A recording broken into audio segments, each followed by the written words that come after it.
शामी साहब बहुत बहुत शुक्रिया साथ देने का। सर फरमाई दीजिएगा कि रियासत के खिलाफ मजमूम प्रोपेगेंडे में मुलविस अफराद की शनाख्त के लिए जॉइंट टास्क फोर्स का क़याम, हंगामा राई से निमटने के लिए फिर आलमी मेयार की इंसदाद फसादात फौज तश्कील देने का भी डिसीजन, साथ साइबर क्राइम तरमीमी बिल का भी इब्तदाई मुसवदा तैयार, दहशतगर्द करार दिए जाने की सनद भी। हुकूमत जो तमाम तर इकदाम ले रही है आपकी नज़र में बजा हैं? देखें, हमारा जो माजी है वो हमें बताता है कि हुकूमतें बहुत दावे करती हैं, कानून भी बनाती हैं और इक़दामात का भी बड़ा लंबा चौड़ा प्रोग्राम बनाती हैं, लेकिन अमली तौर पर कुछ हो नहीं पाता। अभी आप देखिए कि कितने कानून बन चुके हैं और उन पे अमल नहीं होता। एक के बाद दूसरा कानून, दूसरे के बाद तीसरा कानून।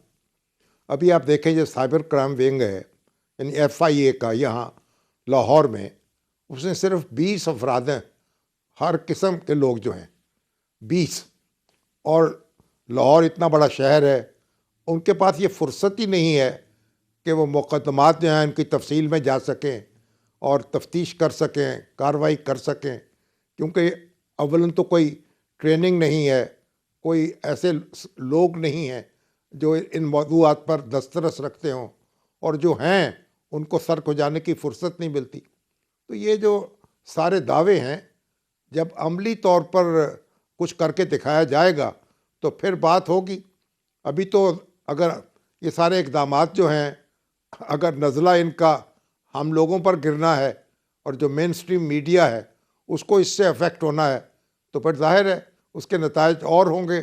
और अगर जो लोग हैं मुतल्लका जो मुल्ज़म हैं, जिनके ख़िलाफ़ कार्रवाई करनी चाहिए, जो झूठा प्रोपेगेंडा कर रहे हैं, जो फेक न्यूज़ फैला रहे हैं, जो अफसाने घड़ रहे हैं, अगर उन तक कोई कानून का हाथ पहुंचता है तो फिर बात और होगी।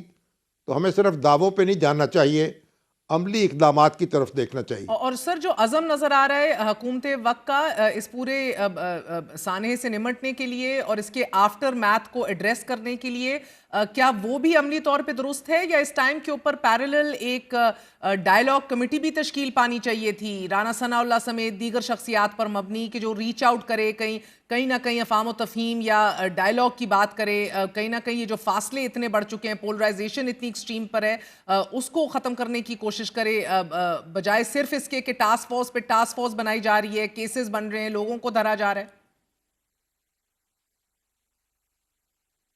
देखिए, इससे तो इनकार नहीं कर सकते ना हम कि ये बुनियादी तौर पर एक सियासी मसला है, और जो PTI है उसकी अहमियत से या उसकी हैसियत से आंखें बंद तो नहीं कर सकते।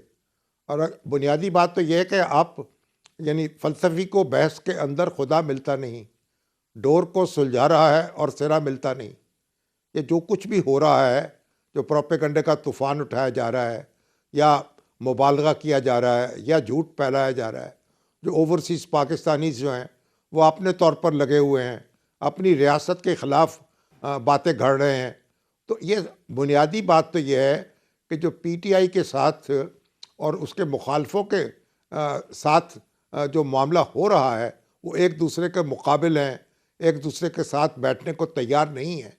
तो बुनियादी बात तो ये है, अगर हम सिर्फ पत्तों की तराश खराश करते रहेंगे और जड़ जो है उस तक नहीं पहुंचेंगे, तो फिर तो मामला जो है कोई नतीजा खेज नहीं हो सकेगा जिस तरह के होना चाहिए। तो मैं समझता हूँ कि जैसे आपने कहा है,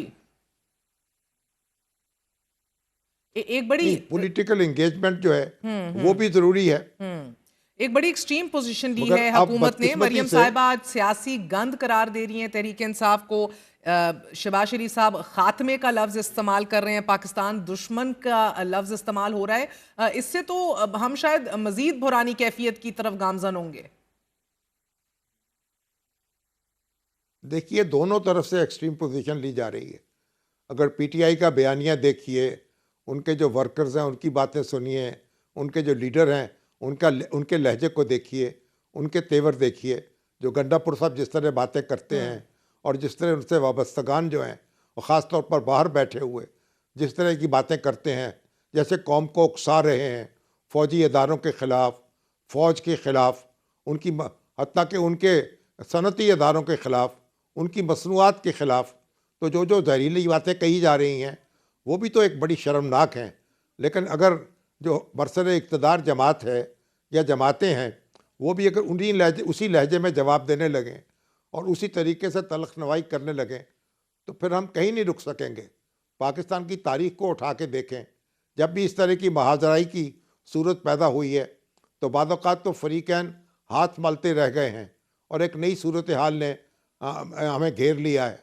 तो अभी तकाज़ा है, अब बदकिस्मती से इस वक्त मुल्क के अंदर कोई ऐसा अंसर मौजूद नहीं है जो फ़रीक़ैन के दरमियान कोई मसालियत की बात कर सके या पुल बन सके या दोनों से बात कर सके। जुल्फ़िकार अली भुट्टो साहब के साथ या PNA का झगड़ा हुआ था तो देखिए सऊदी सफ़ीर थे रियाज़ुल ख़तीब, वो हरकत में आए थे।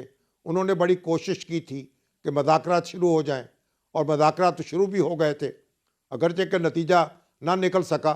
लेकिन बहरहाल फ़रीक़ैन एक दूसरे के सामने बैठे तो सही, एक दूसरे को तस्लीम किया तो सही। मगर आज तो यह है कोई ऐसा शख्स ही नज़र नहीं आता, ना कोई ऐसा अदारा नज़र आता है, ना कोई ऐसी जमात नज़र आती है। और वजह फरमा रहे हैं सर, माजी में देखा गया मौलाना शाह अहमद नूरानी हो, नसरुल्लाह खान हो, ऐसी शख्सियात मौजूद थी उस वक्त। कोई ऐसा शख्स जो है वो नज़र नहीं आ रहा। ना ही बदकिस्मती से सुप्रीम कोर्ट कोई किरदार अदा करने की अभी लग रहा है कि सिचुएशन में कर सकती है। मगर सर इस बुरानी कैफियत में अलीमा खान साहिबा के मुताबिक इमरान खान डी चौक वाक़े पर शौक में है और खान का ये कहना है कि एक लॉस्ट जो सिचुएशन है, इसके लिए मेरे पास आज भी एक लास्ट कार्ड है कि जो मैं अभी इस्तेमाल नहीं करूंगा, ना ही बताऊंगा, मगर मेरे पास लास्ट कार्ड है। ये कार्ड और ऑप्शन किस नौयत की आपको समझ आ रही है एज अ पॉलिटिकल एनालिस्ट?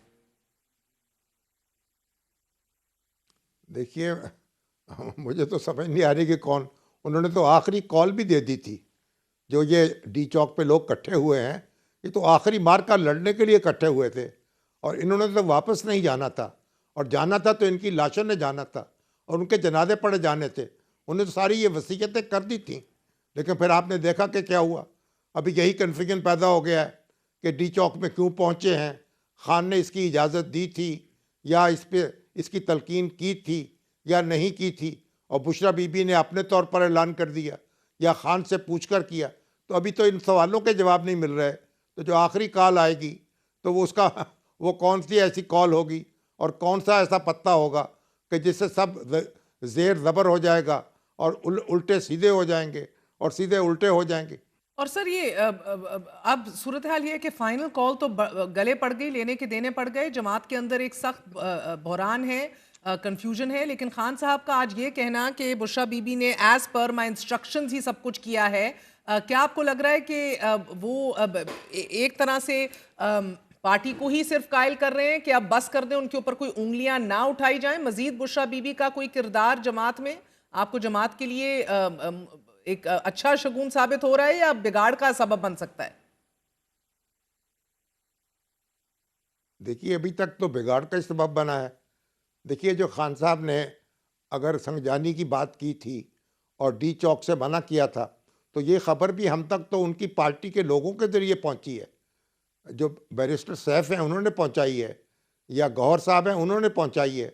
किसी अहरे गैरे ने तो ये बात नहीं की, ये उनके हवाले से बात हुई है और मोतबर रावियों ने बयान की है। और अब जो बात कही जा रही है वो रावी जो हैं वो भी गैर मोतबर नहीं है।